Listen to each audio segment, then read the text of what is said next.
Ainsi s'achève notre bulletin d'information. 6 ans ont eu lieu ce lundi au cimetière de Fairfield, dans l'État du Connecticut. Le jeune Noah Posner, de confession juive, était la plus jeune victime du terrible massacre survenu dans la ville de Newtown la semaine dernière. La congrégation Adat Israël de Newtown, au Connecticut, a annoncé sur son site web qu'elle acceptait les donations pour venir en aide à la famille de Noah Posner.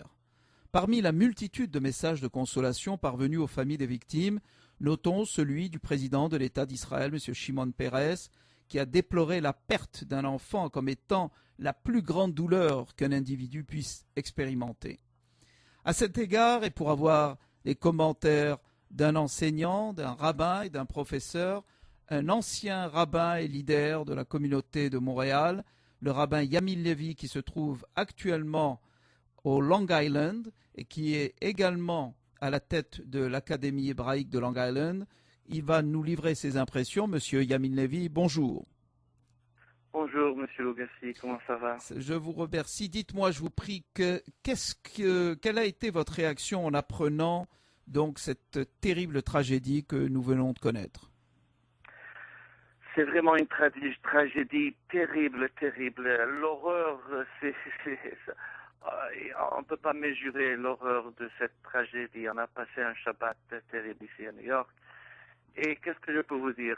La perte des enfants dans une école, l'école doit être la place la plus sacrée, la plus sécuritaire pour nos enfants.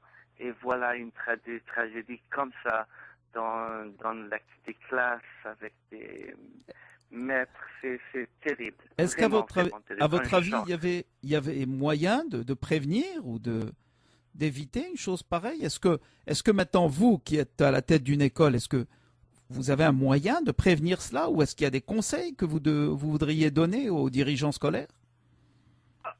Toujours, on doit être prêt pour des situations terribles comme ça. Mais ce qui s'est passé à Newton, Connecticut, je vous dis à vous et j'ai dit à mes parents aujourd'hui à l'école, c'est une aberration. Une aberration. C'était une personne qui n'était pas bien mentale. C'est quelque chose qui ne passe pas, et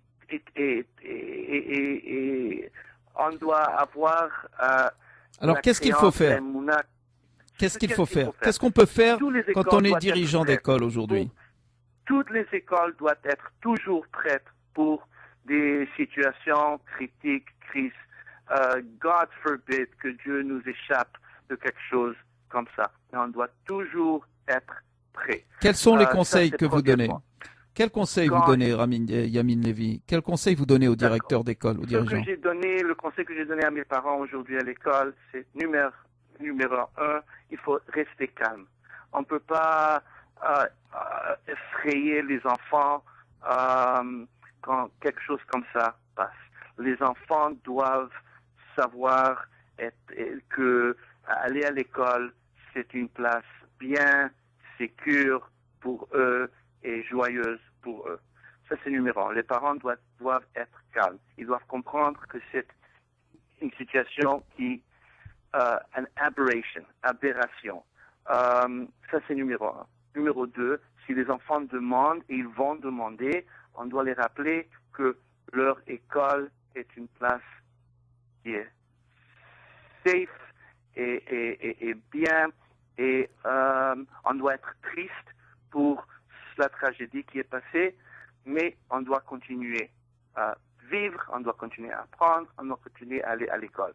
C'est très, très important. Et on doit être là pour nos enfants, comme toujours. Est-ce que vous avez ressenti, vous, chez vos enfants, à l'école là-bas à Long Island, une certaine angoisse, une inquiétude? Bien sûr, même le Shabbat à la synagogue, les enfants, après la tefila, m'ont arrêté, ils m'ont demandé qu'est-ce que le rabbin pense de ce qui s'est passé, est-ce que notre école va être safe, est-ce qu'on a... Et les enfants, ils prennent la direction des parents. Et c'était la conversation de tout le monde. vendredi soir, Shabbat. Moi, j'ai rien dit le Shabbat dans mon Devar Torah de la synagogue, le Shabbat. On avait un Vihaben à la synagogue, on avait un Khatan à la synagogue, et je me suis dit que j'allais rien dire dans mon Devar Torah le Shabbat matin. À Souda Shelishit, on avait beaucoup de personnes, on a discuté. Mais est-ce que vous connaissiez, les enfants ont réagi.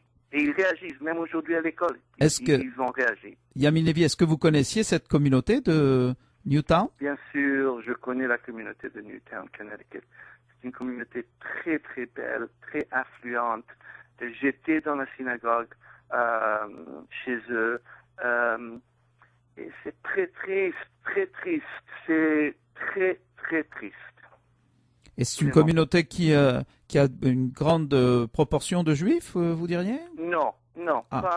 Elle n'est pas grande du tout, la proportion juive, mais ça n'a rien à faire. Vous savez que les enfants, c'est nos enfants. Ce sont des enfants. Tous ouais. les enfants. Tout à fait. Et le contexte et l'aspect de judéité n'entre pas en ligne de compte. Les enfants, c'est universel, qu'ils soient juifs ou pas.